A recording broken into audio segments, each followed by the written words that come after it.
அன்பர்களே, நண்பர்களே, உங்கள் பாலுவின் இனிய காலை வணக்கம்.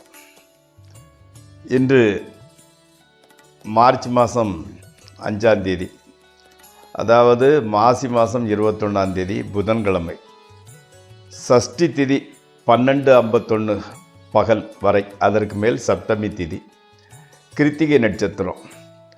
இன்றைக்கி சந்திராஷ்டமம் காலையில் 8:53 வரைக்கும் கன்னி ராசிக்காரர்களுக்கு கூடியது. அதற்கு மேல் துலா ராசிக்காரர்களுக்கு சந்திராஷ்டமம். இன்றைக்கி ராகு காலம் 12லேருந்து 1:30 வரை. யமகண்டம் காலையில் 7:30லேருந்து 9 வரை. நல்ல நேரம் காலையில் 9:30லேருந்து 10 வரை, 10:30லேருந்து 11 வரை, சாயங்காலம் 4:30லேருந்து 5:30 வரை. இன்றைக்கி அணிய வேண்டிய உடையின் நிறம் பச்சை. பச்சை கலர் ஷர்ட் போட்டது நன்மை பயக்கும்.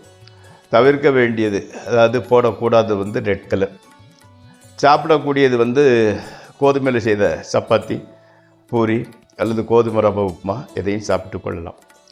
இப்போ நம்ம இந்த ஜோதிட பாட நிகழ்ச்சியில் ஆயிலி நட்சத்திரத்தில் பிறந்தவங்களை பற்றி பார்க்கலாம்.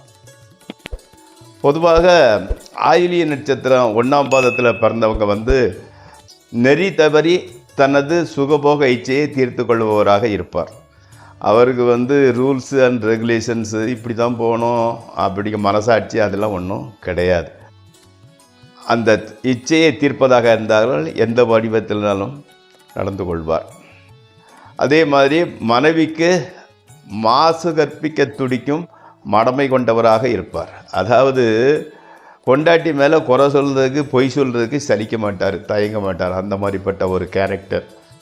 அதே மாதிரி இவங்க இதில் அந்த 1ஆம் பாதத்திலேயே முதல் பாதியில் பிறந்தவங்க.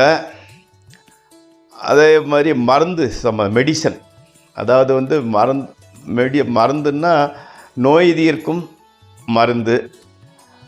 அதே மாதிரி பொன் வெள்ளி அது சம்மந்தப்பட்ட பிஸ்னஸ், அரசு கவர்மெண்டில் வேலை அல்லது கவர்மெண்ட் தொடர்பு, அரசியல் துறை, அச்சுப்பணி, பிரிண்டிங் ப்ரெஸ், பிரிண்டிங் சம்மந்தப்பட்ட பணி, காகிதம் பேப்பர் சம்மந்தப்பட்டது, கன்ஸ்ட்ரக்ஷன் மெட்டீரியல்ஸ் விற்கக்கூடிய வேலைகள். இதனால் முன்னுக்கு வருவாங்க. இதன் மூலம் அவங்களுக்கு மிகப்பெரிய முன்னேற்றம் கிடைக்கும். அந்த ஆயிலிய நட்சத்திரம் 1ஆம் பாதத்தில் பிற்பகுதியில் பிறந்தவர்கள் அவங்க கூட அதே தான். தொலைக்காட்சி, அதாவது டிவி, வீடியோ, சினிமா, அந்த மாதிரிப்பட்ட துறைகள், போஸ்ட் ஆஃபீஸு, கூரியர் சர்வீஸு, டிரான்ஸ்போர்ட்டிங்கு, புத்தக வெளியீடு, பப்ளிஷர்ஸ்ன்னு சொல்கிறாங்க இல்லையா, அந்த துறை, பிரிண்டிங் ப்ரெஸ்ஸு, அதே மாதிரி ஸ்டேஷனரி அண்டு ப்ராவிஷன், இந்த துறையினால் முன்னுக்கு வரக்கூடியவர்களாக இருப்பார்கள். இப்போது நம்ம ராசி பலன் நிகழ்ச்சிக்குள் செல்வோம். இந்த ராசி பலன் நிகழ்ச்சி உங்களுக்கு பயன்படுமாகின், உபயோகப்படுமாகின் அதை சப்ஸ்கிரைப் செய்யவும், நண்பர்களுடன் பகிர்ந்து கொள்ளவும். இன்னும் விரிவாக அலசி ஆராய்ந்து உங்களோட எதிர்காலம், நிகழ்காலம், உங்களோட குழந்தைகளோட எதிர்காலம், குடும்ப வாழ்க்கை, தொழில், ப்ரொஃபஷன், நோய் நொடி, உடல் ஆரோக்கியம் போன்றவற்றை விரிவாக தெரிந்து கொள்ள 9740846466 நம்பருக்கு ஃபோன் செய்து அப்பாயின்மெண்ட் பெற்றுக்கொள்ளுங்கள். வாருங்கள், நிகழ்ச்சிக்குள் செல்வோம். முதலில் மேசராசி.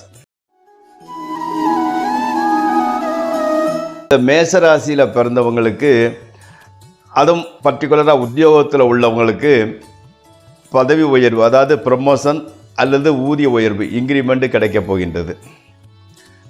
நோயின் தொல்லை நீங்கி உடல் நல்ல ஆரோக்கியம் நன்றாக இருக்கிறது. உடலில் இருக்கக்கூடிய சின்ன சின்ன வியாதிகள், உபத்திரவங்கள் எல்லாம் மறைந்து விட்டன. புதிய ஜீவன் உங்கள் குடும்பத்தில் வரப்போகின்றது. ஃபைனான்ஸ் ரொட்டேஷன், பணப்புழக்க வழக்கங்கள் நன்றாகவே இருக்கிறது. கணவன் மனைவி உறவு கூட திருப்திப்படிப்படியாகவே இருக்கின்றதே தவிர அதில் எதுவும் சண்டை சச்சரவுகள் இல்லை. அடுத்து ரிஷபராசி. ரிஷபராசிக்காரர்களுக்கு பணவரயம், வீண் அலைச்சல், வீண் கலவை ஆகியவை ஏற்படுகின்றன. ஆஸ் யூஸ்வல் ரிஷபராசிக்காரங்களுக்கு இப்போ கொஞ்ச நாளைக்கு அப்படி தான் நடந்துக்கிட்டு இருக்கோம்னா, சனி, குரு, எல்லாமே கொஞ்சம் நெகட்டிவாக இருக்கிறதுனால 2ஆம் இடத்துல செவ்வாய் இருக்கிறதுனால இந்த பிரச்சனைகள் எல்லாம் வந்து கொண்டே இருக்கின்றன. அந்த 2ஆம் இடத்துலேருந்து செவ்வாய் கொஞ்சம் சேஞ்சஸ் ஆகிடுச்சுன்னா ஓரளவு ரிலாக்ஸ் ஆகிரும். ஆனால் மனைவி, மக்கள், உறவினர்கள், நண்பர்கள் ஆகியோர் உங்களுக்கு ஆதரவும் தக்க தருணத்தில் உதவியும் செய்கின்றார்கள். தொழிலில் மாற்றம் உண்டாகும். இல்லத்தில் ஓரளவு குதூகலம், மகிழ்ச்சியே நிலவுகின்றது. எந்த விதமான பிரச்சனையும் இல்லை. அடுத்து மிதுன ராசி. மங்களகரமான செலவுகள், மங்களமான நிகழ்ச்சிக்கு உண்டான சுப செலவுகள் ஏற்படுகின்றன. அதே மாதிரி செலவுக்கு மேலே செலவு அதிகரித்துக்கிட்டே தான் போய்கிட்டு இருக்குது. ஸ்பெக்குலேஷன், ட்ரேடிங் ஆகியவை நஷ்டத்தையே அளிக்கும். ஸோ அது எட்டி பார்க்க வேண்டியதில்லை. தொழிலில் மன நிம்மதி, மன அமைதி இல்லை. ஏதோ ஒரு உறுத்தல் மனசுக்குள்ளே இருந்து கொண்டே இருக்கின்றது. மேலதிகாரிகளின் ஆதரவு தருவது கிடைப்பதில்லை.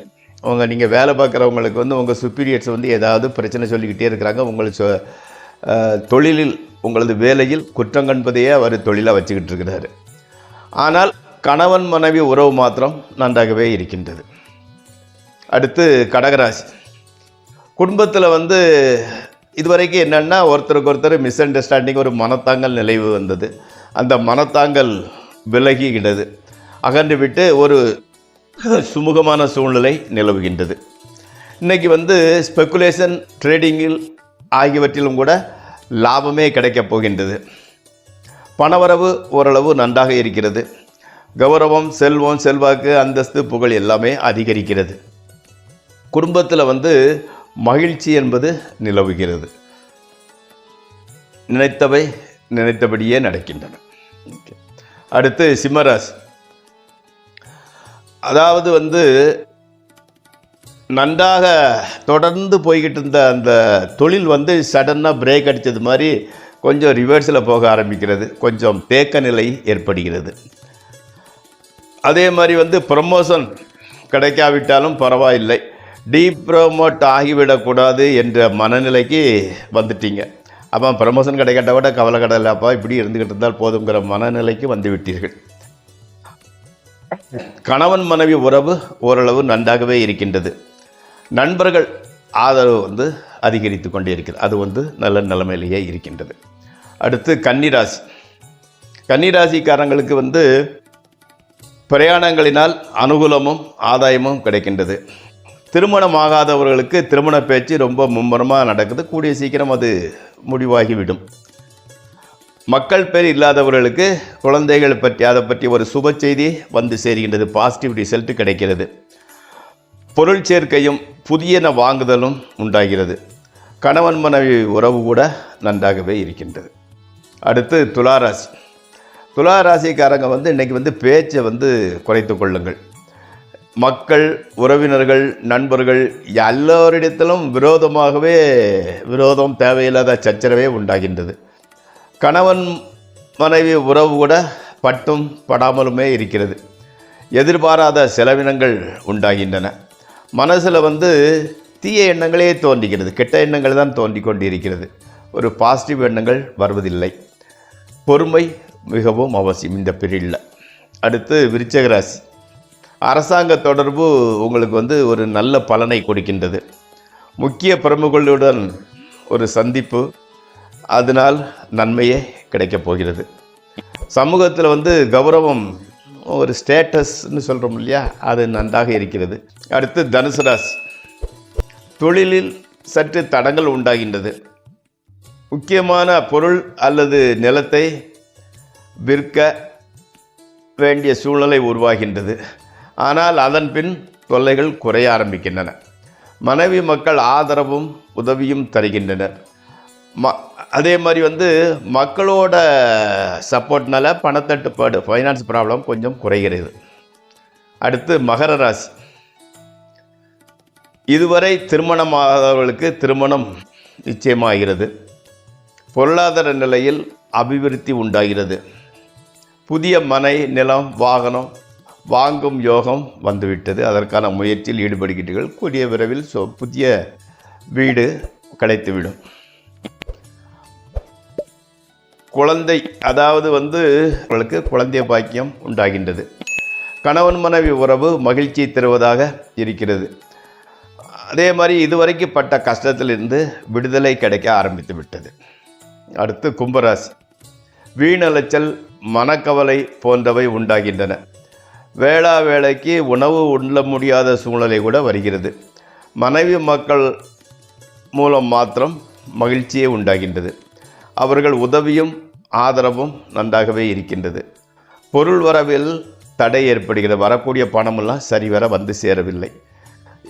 எச்சரிக்கையுடனும் பொறுமையுடனும் நடந்து கொள்ளாவிட்டால் கெட்ட பெயர் ஏற்பட வாய்ப்புள்ளது. அதனால் கொஞ்சம் நிதானமாகவே நடந்து கொள்ளுங்கள். அடுத்து மீனராசி. வெளியூர் பிரயாணங்கள் இருக்கின்றது, அது இண்டிகேட் பண்ணுகிறது. ஆனால் அதன் மூலம் எவ்வித உபயோகமும் இல்லை. தொழில் அல்லது வீட்டில் இடமாற்றம் உண்டாகும். நண்பர்கள் உறவினர்கள் உதவியாக இருக்கின்றனர். கணவன் மனைவி உறவு கூட சந்தோஷமாகவே இருக்கின்றது. பதவி உயர்வு அல்லது ஊதிய உயர்வுக்கு வாய்ப்பு உண்டாகின்றது. நண்பர்களே, இந்த ராசி பலன் நிகழ்ச்சி இத்துடன் முடிவடைகிறது. நாளை மீண்டும் சந்திப்போம். உங்கள் பாலு.